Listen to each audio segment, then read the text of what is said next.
Bagels arrived in the United States in the late 19th century courtesy of Jewish immigrants from Poland.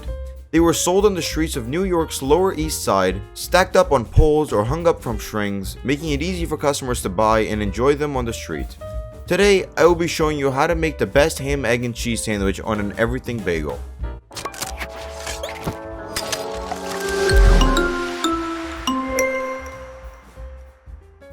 The first ingredient is the bagel.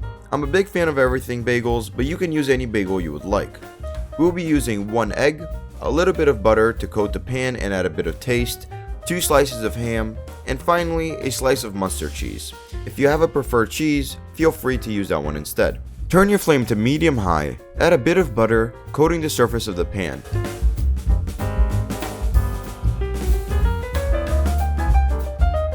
You then want to add 2 slices of ham with a slice of cheese on top. With the remaining area, crack the egg and let it cook for about 1 minute.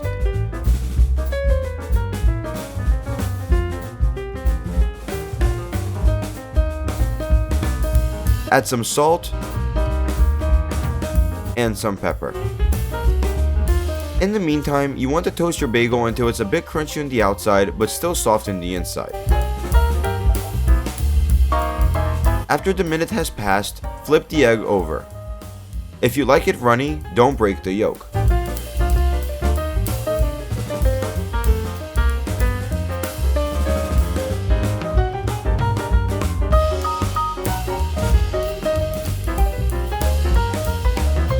Let it cook a bit more, then flip the ham and cheese onto the egg so that the cheese is in the middle.